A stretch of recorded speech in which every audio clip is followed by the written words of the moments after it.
Hi everyone, this is another video for the Shelf Isolation series. So again, I haven't actually read this book in a while.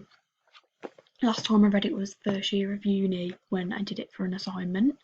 And I actually did my coursework on this book at A level, so one of the books anyway. So it's F. Scott Fitzgerald's The Great Gatsby. You might have heard of it before, but just as a little side note, in my other videos I tend to go over the plots of the book quite a lot, but I actually don't want to do this with Gatsby because I really love this book. There's absolutely loads to talk about. I can't go over it all in this video, but basically, yeah, I don't want to say too much about the plot because I feel like it ruins it. This is quite an easy read. There's also a film on it. But as I'd said, if this is something that you'd want to look into, don't just watch the film, you need to read the book as well. But the film is really good, and so's the book. And I don't really want to ruin the plot too much because you can't say much about it without giving it away. So, The Great Gatsby, it's set in the 1920s in America, largely New York, near New York, like Long Island. Um, and it's basically that period was known as the Roaring Twenties or the Jazz Age. And what this was, it's post World War One, and it's mainly about people kind of looking for this, like a good time and things after this destruction and devastation of the First World War. Um, so basically, I'm just gonna kind of do this in like themes and characters, so I don't want to jump straight into the plot, but what I'll do, I'll just read the blurb of the version that I've got just to give you like a brief overview. So, day and night, Jay Gatsby's mansion on West Egg buzzes with bright young things, drinking, dancing, and debating his mysterious character. For Gatsby, young, handsome, fabulously rich, always seems alone in the crowd, watching and waiting, although no one knows what for. Beneath the shimmering surface of his life, he is hiding a secret longing that can never be fulfilled. It brilliantly captures both the disillusion of post-war America, which is what I've just said, and the moral failure of a society obsessed with wealth and status. So, and about the conflict between illusion and reality, that's just me paraphrasing the last bit. So, picking up from that, what I've just said, I said it was about post-war America, and what we get is kind of drawing on like the settings in the novel. So we got West Egg and East Egg, and sorry, I'm just got notes here in front of me. And East Egg kind of refers to the established aristocracy, and kind of refers to, we get this in the book, old money and new money. So you got old money versus new money.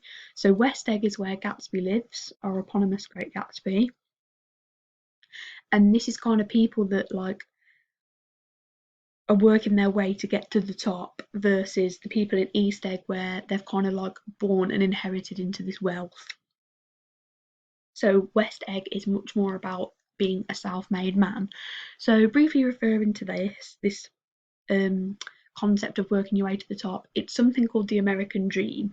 You might have heard of it before, you might not, but just a brief rundown. The American Dream is basically a belief that Americans had, which was no matter where you come from, no matter your circumstances, you can achieve anything that you want to achieve.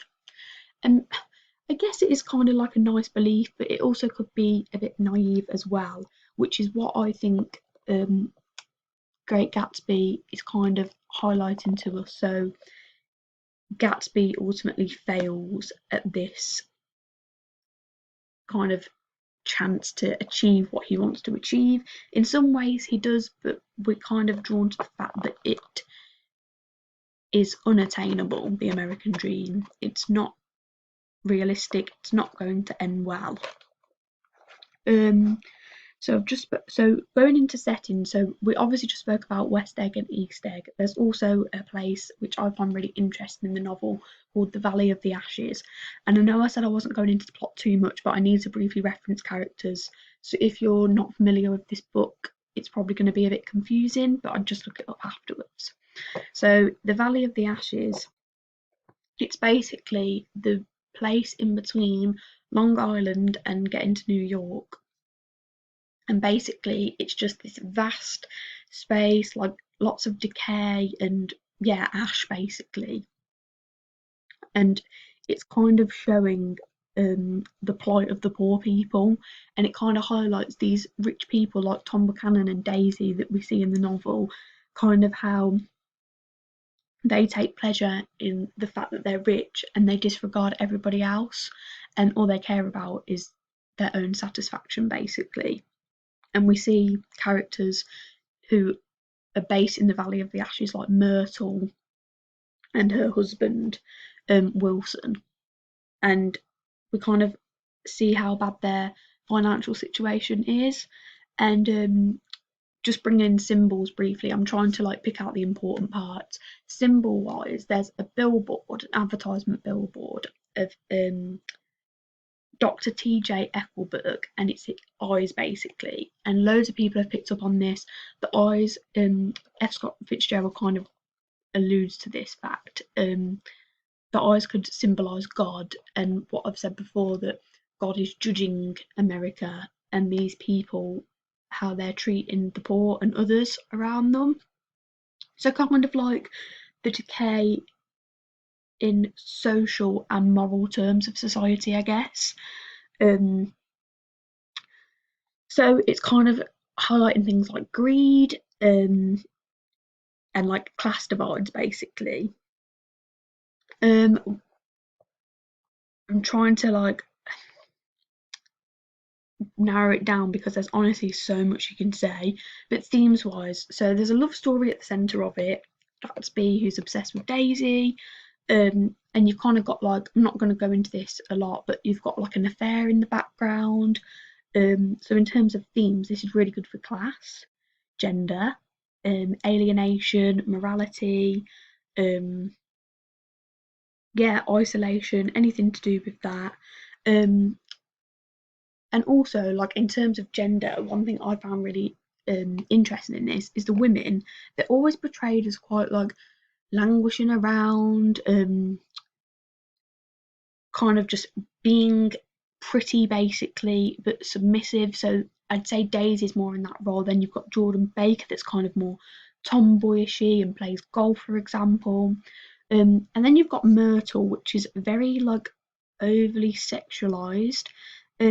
But one thing that's important to note about Gatsby, like as the book, not the person, um, all the women in it, no woman is represented by Fitzgerald as pure or perfect. So everybody has a flaw. Not going to ruin the plot too much, but if you research the plot, we all know what Daisy's flaw is.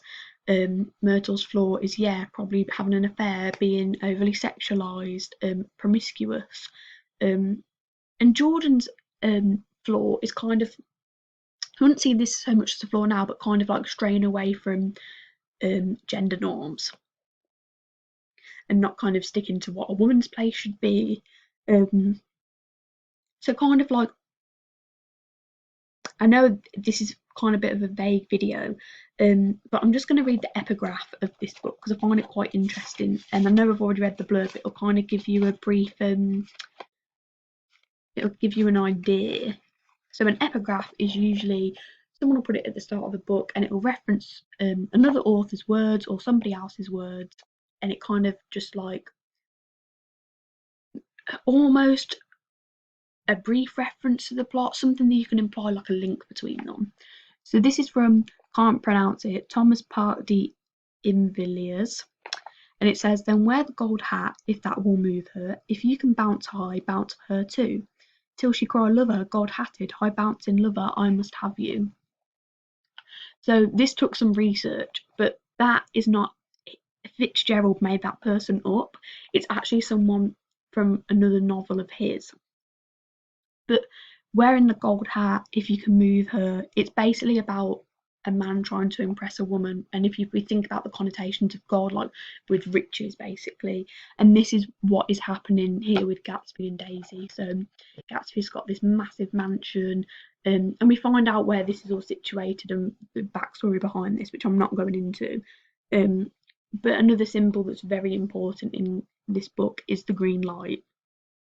So the green light is on a bay by Daisy's house near Gatsby's house, and we get this reoccurring image of Gatsby looking at the green light, staring at it, which is what we got in the blurb where it says like watching and waiting, and we kind of get this sense that Gatsby's just taking his time, waiting for something, and what this green light represents for him. So it's the American dream, trying to grasp what he wants, and obviously we've got that green linking with the green dollar bill, so linking that to money.